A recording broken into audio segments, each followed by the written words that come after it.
weekend, HeroesHearth Esports played versus Team 12 and won 3-1 and sent everything into a frenzy.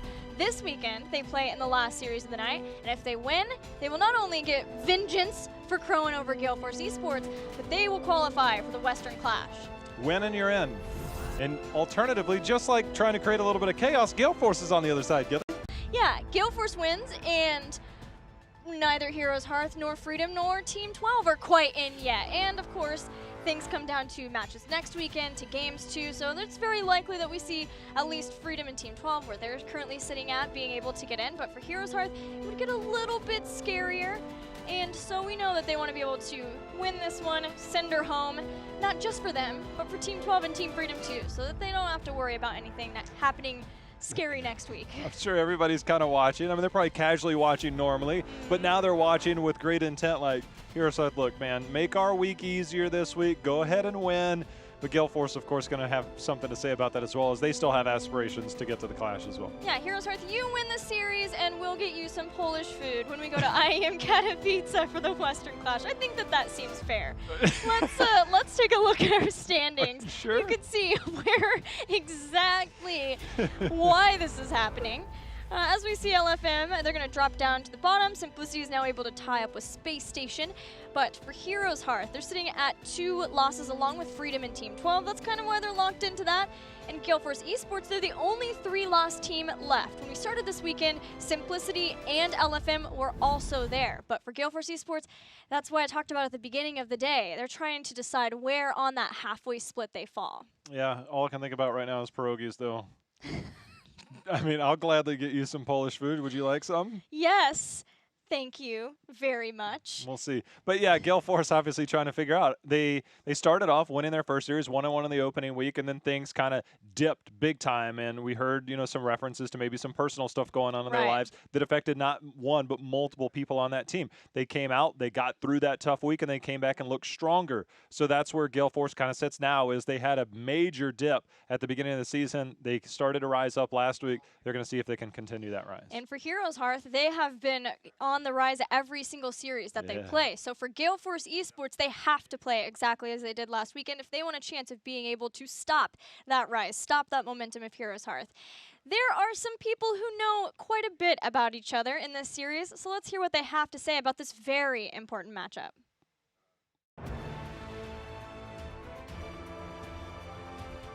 When I first heard about what the roster of Gale Force this season would be, I was very interested in seeing how it would shape up. I thought that this iteration of Gale Force would either be very strong, like a top North American team, or they would be one of the weaker teams, like bottom 3. And it's not looking like they're one of the top teams right now. And I'm not sure if I was correct in saying that they're one of the bottom teams, but they did lose recently to LFM, who most people think is the weakest team.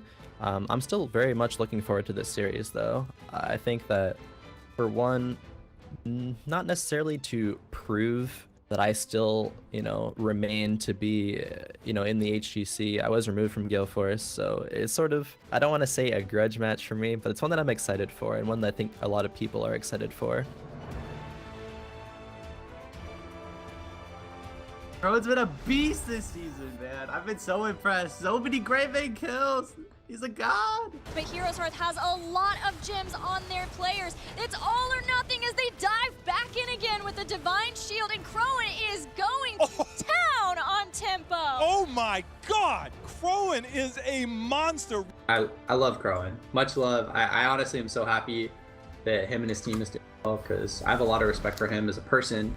And as a player, I value him as a friend. So I'm really happy that team performing well. And I think coming into the season, they were the team that most people were kind of calling the dark horse. I expect this series to be really close. I think HeroesHearth and us are both pretty close in skill level. I think it really is going to come down to the wire. I think it's going to be a 3-2. I'm going to say in our favor, but I could see it go either way.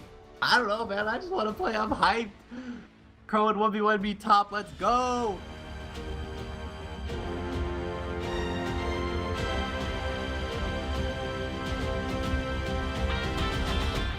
I don't know if I'd want to take that 1v1 if I were Michael Udall. Crowan currently tied with Som as we came into this weekend, 8th in the world for kills per game in NA, EU, and Korea, tied with a couple other players like Wiz and Mene.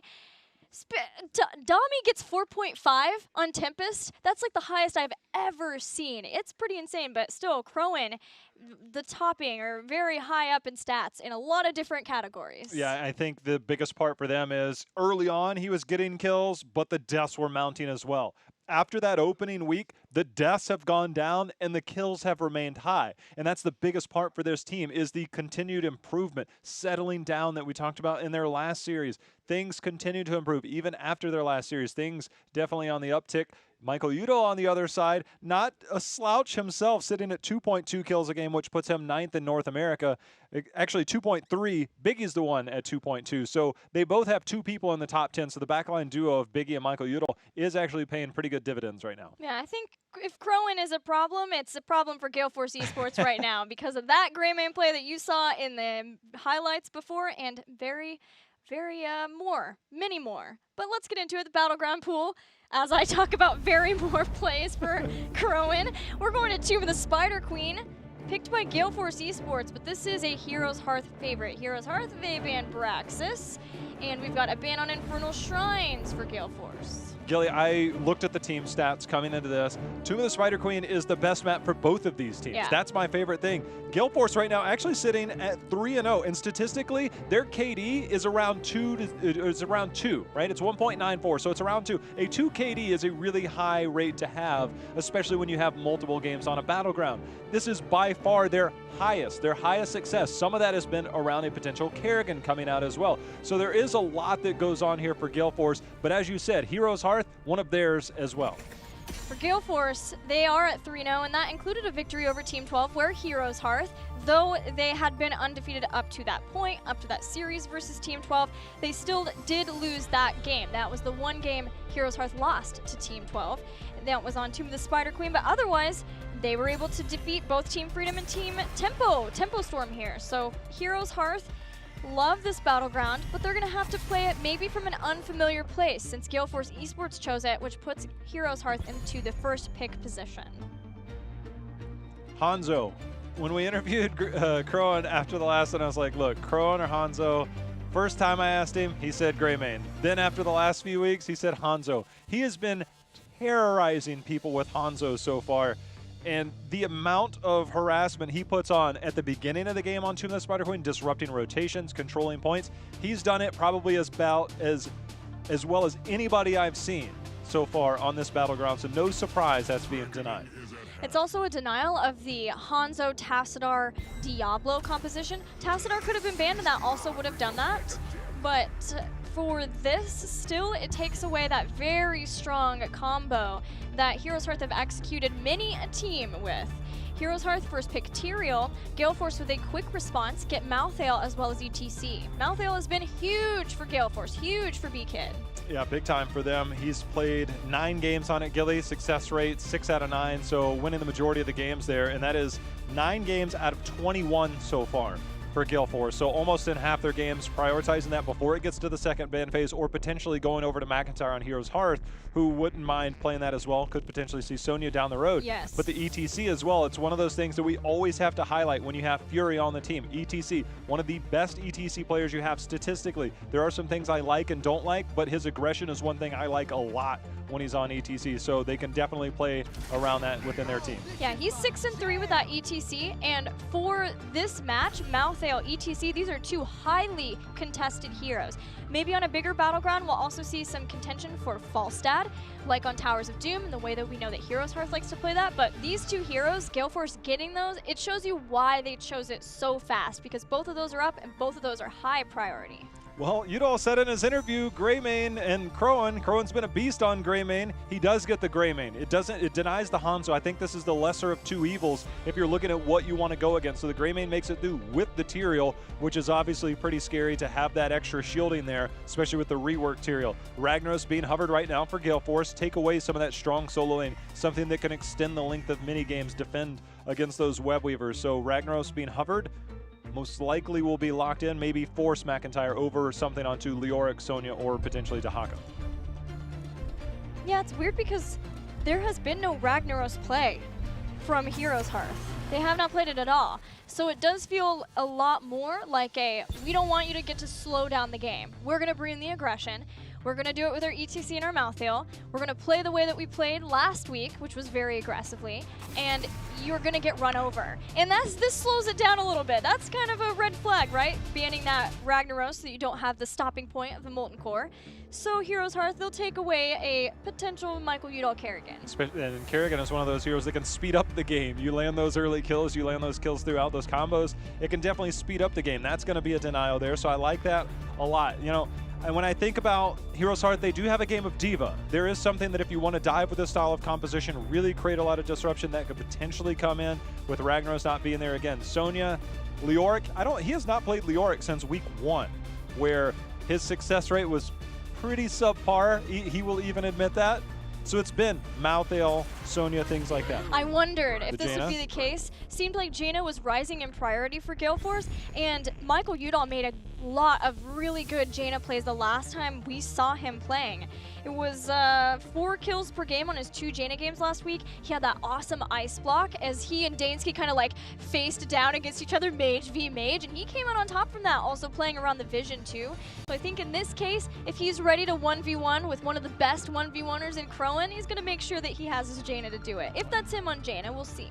Yeah, it seems likely. I remember when he was on Greymane against Shrite's Jaina, got a few kills 1v1, or at least one of them in particular 1v1. So he's very adept to playing both sides of the coin there. We'll see on the last pick if that does still remain Michael Udall, whether it ends up being Biggie, obviously depending on the draft. For HeroesHearth, you still need potentially another backliner. They could always go Medivh if they really want to with Arthlon. It's something that going back to the open division days, maybe not so much in the current days, that they have played on this battleground to deal with maybe some of that burst damage style from Jaina. Final 2 picks. Chromie is the choice for HeroesHearth and Blaze. I want to talk and bring it back to the Lucio though. And I'm talking about Akaface, because it does feel like a little bit of a denial, but it's also Tyrael and Lucio provide a lot of cross-supporting to deal with the Malthael and his Tormented Souls. But for here, Lucio is most played hero for Akaface. It's his most successful hero when you're looking at his statistics. Well, we'll potentially get another sustained style damage dealer here on the backside. Going against Lucio, that's no easy task. It's more just, can you get that? We might even see another melee. There's so much that Gale Force can potentially do here with this last pick. I expect it to be another more of a ranged damage style, mostly because it's more map dependent. But as we've seen teams here in North America, they're willing to mix it up, willing to be more aggressive. And they've got ETC, Malfurion, Jaina. They get the Medivh themselves. I did not expect that. Biggie has played a game on Medivh. He's played 2 games. He's played a couple of Medivh games. It is a sort of a way for them to have more setup. I mean, when you talk about old Rule 20, the Medivh Malfurion together, it's a little bit easier for you to move that Malfurion into position, to have the Twilight Dream to follow up from the ley line. Same with Tormented Souls, same with the Ring of Frost, same with the potential Mosh Pit. It's another person who can set up fights for Gale Force. I fully expect that we see Gale Force be the aggressors with this composition that they have in team fights, and HeroesHearth to be the ones to play safely, kind of get through that, use Sanctification Sound Barrier, and then try to re-engage with the Blaze, maybe the Holy Grounds. Yeah, you know, when I looked at individual play, ETC and Fury, he was one of the most aggressive sliding forward. The aggression will definitely be there. I think when you look at the mage style play, Medivh to me is obviously a mage. You've got Medivh Jaina. That's double mage style. You are now relying more on wombos, Leyline Seal, potentially setting up some combos along those lines. Double mage in this style always scares me a little bit, Gilly.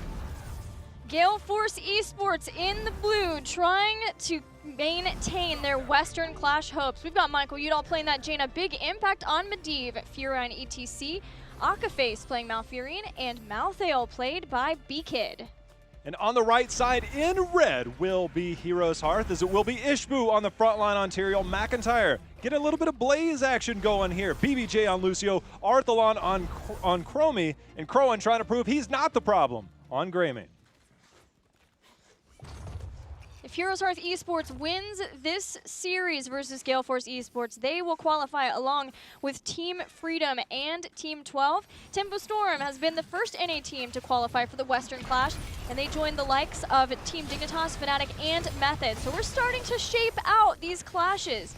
The Eastern Clash 2, Lolly Meow from Taiwan, they qualified, and we know that Ballistics and Tempest qualified too. So we're starting to see who's going to be going up against these other regions, and I'm getting really excited for the clashes, JH. Especially when you throw out the name Lolly Meow. You want to say that a lot during the course of a weekend? Lolly Meow. I like the rotations here from Gale Force early, using those portals to get up. They've actually put a bit of pressure onto BBJ as he got a little bit low there. You know, Lucio does have that sustained style. He doesn't do well against burst unless he has that sound barrier up. There's an aggressive slide. He does a little bit of miscommunication because he was booped out of the roots there. Michael Udall not able to make it up in time. Getting their feet wet, getting the motor running here as we get started in Tomb of the Spider Queen. Yeah, you got to warm up a little bit, but for Tomb of the Spider Queen, it's an important battleground for both of these teams. They both feel so confident, so comfortable on it. Though, as we know, there are still some other favorites for both sides. Looking at HeroesHearth, and Volskaya Foundry was not banned, so I'm sure they were very happy about that. See how that plays out. You know, comfort-wise, I was just looking at the health bar at the top. Biggie going over, trying to disrupt a little bit. See if they portal in here. Jaina and team are showing top, so they know that they're okay, but Crowan eating so much damage. Yeah, he was on the point, which does a lot for Medivh. It makes it a lot easier for him to figure out where to throw those arcane rifts, but which then gives you the cooldown reduction from that. It was enough that he had to back off, but more have been pulled here. Gale Force Esports, they don't go in, they don't get more aggressive from that. They're just trying to see what they can do in the lanes from that, try to take advantage elsewhere. And with Michael Udall trying to start to push these waves in, using that blizzard to clear out so that they can have a better mid-top rotation. Yeah, they're going to have to clear these up. The shielding there provided by Tyrael, but they should be more than okay to get this cleared up. A lot of burst-style damage to burst through that Knight. Biggie going in, took a bit of damage. They're in and out like a thief in the night. I'm wondering what we see from Chromie here at level 10. Any thoughts?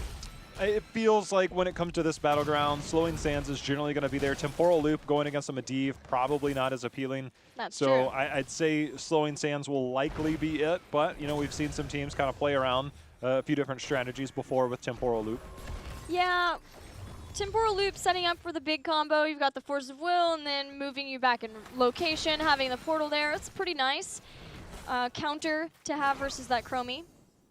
And with Slowing Sands too, you know, it gives a lot more control around that front line. We're looking at Tyrael and Blaze, and Blaze has a lot. He has that jet propulsion. He has the oil spill to go down after that with the adhesive petroleum to even get the slows beyond that. But for Tyrael, especially if he doesn't want to take holy ground, sometimes trying to chase people down can be more difficult. And having that Slowing Sands to set them up for more possible kills, as well as maybe an Executioner later on for Greymane, seems a good fit. I think the thing that scares me now is that, okay, I'm going to do some research in our days off about Mobius Loop at level 7 for Chromie. I know certain players favor it in different scenarios. Greymane can kind of be the killer, but oftentimes Chromie is trying to hit a lot of targets, a lot of backline targets, finding those slows, allowing the setup. Mobius Loop always feels a little bit weak when it comes to team fights. It's good for wave clear, but when it comes to the team fighting, those opportunities that you get normally going with the Dragon's Eye, trying to get that center style damage, is a lot different. There's a very different feel playing more towards the map versus more towards the team fight. Yeah, yet we see it quite a lot here in NA. So we'll see how that works out for Arthlon. It does give them a little bit more of the wave clear though, as you've been able to see in this mid lane. Having that up more often, the cooldown reduction from that. Level 6 versus 6, no kills yet in this series as these teams are feeling each other out in game 1 on Tomb. Waiting for the first Web Weavers, which Gale Force Esports are far closer to. I think there, Chromie had actually managed to poke out Fury, who was trying to get the turn in at the top. Now Udall sitting 1 gem shy himself. We'll see if he goes. Fury unable to get the slide onto Crowan. Gale Force, so far, they're actually really strong with their rotations with this Medivh composition. You know, they're quick on their rotations, they're decisive on their rotations. And when I was watching scrims before this season started, that was my biggest takeaway, is that Gale Force looked like a much better, a much more decisive team. They've obviously struggled at times, but when they can play on that pace, they look a lot better. Yeah, Michael Udall talked about how he felt like a lot of pressure had been relieved for him in the shot calling position now. Sort of a nothing left to lose scenario for him. And with that, the shot calling, they've been aggressive. It allows Fury to be aggressive. We know he likes to play that way, as he was diving in, hoping to catch somebody there. Crowan and Arthalon. Portal there, slowing sands underneath as that's picked up for the Chromie. That's going to be a saving grace as we get later in the game, especially post-level 13 where you have basically almost 100% uptime on that. Biggie, however, no force of will to keep himself alive. Crowan going in, making sure, keeping those kills alive. Oh, that hurts when you're a Medivh. Although it isn't too far out with Master's Touch, it's still any amount of time from there. Doesn't feel good. It's not a welcome start, especially because it's game one in this very, very important series between these two teams. Michael Udall turning around, getting a bit of damage. You know, sometimes you're like, look, that's not enough of a trade out. He does need to continue his quest. He doesn't have a ton of damage towards heroes because their rotations have been so superb so far. He has 19 globes, however, he only has 1,300 hero damage. You need 15,000 to get that shield. Though Gale Force had the first initial turn-ins now, HeroesHearth have gotten a lot more aggressive in being able to stop from getting the final turn-in necessary to get the Web Weavers, but finally, in getting Biggie back and forcing back HeroesHearth, Gale Force Esports secures that first turn-in phase. This is integral to their plan, and it'd be awesome if they also got a Crowan kill at the same time, but Ishbu goes in, roots underneath as Biggie drops a portal. He drops the portal. So far, I think right now, Fury's got to stop pressing that W key. That's twice now he's knocked people out of the potential kill. Sometimes he's trying to set it up, and you just, once you get the slide, you can see he's trying to force it a little bit too hard. He'll settle in as this game goes on. Remember, they need to win this game to stay in hopes for the clash, and this is a rival of theirs. So, you know, obviously tensions might run high at the beginning, but he calms down a little, I think, right there. Could have had another kill there, or at least kill number 1 for Gale Force. Yeah, and this is a great place, great opportunity and opening for them in this first game, having this Web Weaver phase. They've done a great job in this top mid rotation, thanks to the Medivh that they have and the wave clear of Jaina. They have been able to take down those towers in the mid, in the bottom. Malthael pushing that along too, as we see our heroics achieved on both sides. Potential mosh pit coming in here. There's not a lot of interrupts. You have Sanctification that can die. Arthalon getting caught out there. Nicely done by Fury, and Biggie with those portals just doing so much. The portal's down for the moment. Fury should be able to walk away just fine. Yeah, Arthalon was trying to use that long-range Chromie poke to soften up some of these targets from Gale Force Esports as they were sieging that top, but with a portal, with ETC too, and the positioning of that, it's very easy to be able to catch someone that even before you end up losing. But HeroesHearth are hoping that they can try to take someone out too. Crowan went in for BKib, but dove out, forcing out, or baiting out the Twilight Dream from Akaphase. He has to stay alive though. He gets pooped away from the bunker, makes it through with the sound barrier too, as the shielding is going to go back in as that armor, but Fury's there to seal the deal. Now that's when you press W. You keep him away from those key points. McIntyre, he's going to get slid upon. Fury starting to turn it on here as ETC. Nicely done by Gale Force. Gilly, this is the Gale Force that you want to see. The quick rotations, the Medivh play right now has been superb from Biggie despite that death. Everything else from a team perspective is looking good here for Gale Force. It's the Gale Force we petitioned for. They had to play this way, just like they played last week. They needed to bring this kind of Gale Force, and they have to keep it going, keep up the momentum, and try to get the snowball. But they're going to start with clearing out the Web Weavers. It was so best case scenario for Gale Force that when HeroesHearth got the turn in, they got the kills when they did. That slows down a lot of what HeroesHearth could have tried to have done to get back in this game after losing that top 4 in the first Web Weaver phase. Well, we've got the push here, but as you can see, Jaina does really well at clearing. We'll see if HeroesHearth can get much out of this, because 13 will be here soon. Michael Udall using his water elemental coming out, so things looking good again for Gale Force in defense, not giving up too much in the way of structures. Yeah, the water elemental was melted rather quickly when it is that lower cooldown, and they're waiting to have the mosh pit back up. HeroesHearth, Web Weaver's gone, have enough for another turn in and have Gale Force fairly pushed back. However, Gale Force have that level lead in the 13 talent tier along with it. They're sitting at 90 gems. And we'll see what they try and do with it. See how aggressive they want to be. Right now, they've got the zoning, but the vision you can see from Chromie, just keeping an eye on things, letting them know where they can get in and out. They don't have the same style of poke that you would see in some of the other ones. Tyrael can kind of do okay. His is on a little bit longer cooldown. Chromie already a little bit afraid. You can see McIntyre get in a bit, but he's taking a bit of damage in return from Arthalon. Or excuse me, from B-Kid. Well, in that respect, Gale Force get the next turn in. The Bruisers are going to be there for Heroes Hearth to slow down the mid lane. Gale Force going to take some time to clear those out. Where are we at in Master's Touch? 25 stacks, so we're just about there. And then Big E can rest assured knowing that he has finished out those stacks, doesn't have to worry about losing them anymore. And a team fight gone wrong. 14 to 12, 13 as Heroes Hearth gets 13. And now, depending on how the defense goes, a lot more survivability. At 11, Chromie picked up the timeout, which is going to help a lot with that too.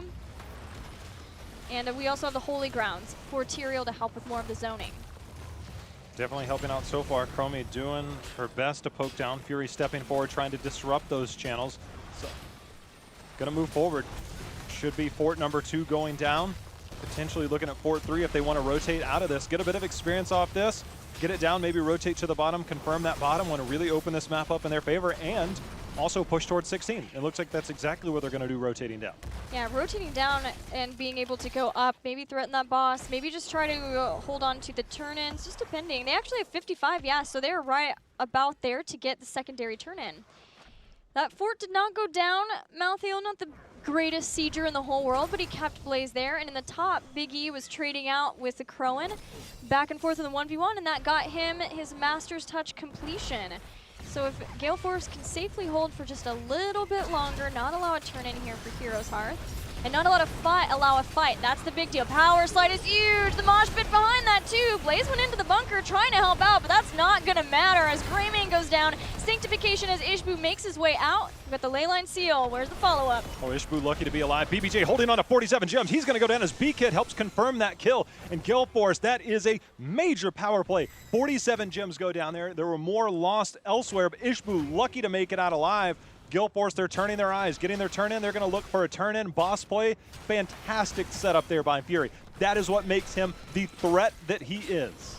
Yeah, we're going to watch that one again. He saw 3 people and just could not help but get that. Sound barrier was great, but then he sped on into that. The bunker was down on the other side of that too, but nobody could get inside of it except McIntyre to stay safe. But then it was a great lane line even to follow up from that too. Ishbu got out, but BBJ with those 47 gems, that's the difference of turn in and not turn in behind this now. Gale Force could just go fully to the boss. They didn't even have to worry about guarding and getting a boss at the same time, although Heroes Hearth might not have wanted to turn in anyway, just because they were facing the 16 in the boss, but at least would have been able to kind of stall things out to their own 16. But now Gale Force have a boss and the turn-in at the same time.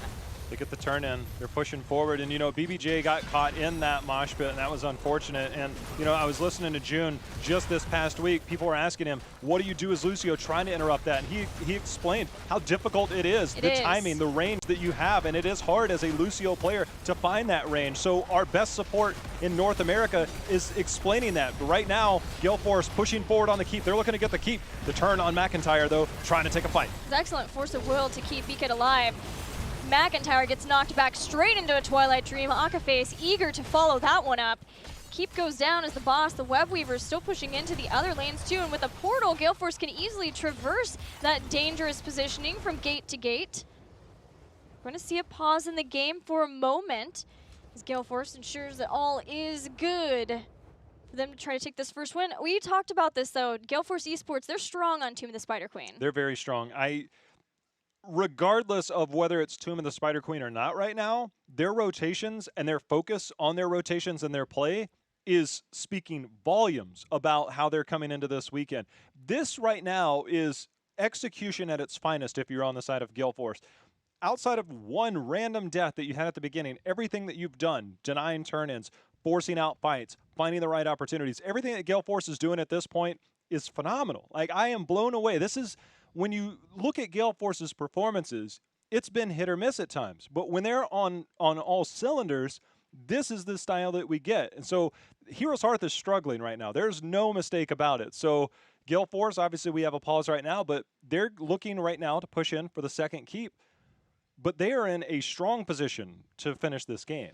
That they are. And for Gale Force, when we were talking about shot calling, we were talking about decision making, it's very, very important for them that they were able to play without the fear of the pressure that this match holds. This is the only way that Gale Force stays in and is able to have hope of qualifying for the Western Clash. So they're keeping that up. They're doing what we were hoping that they would do, and they're doing what what has been questioned from them in the past, I guess is the best way to say that. They're working on this next keep.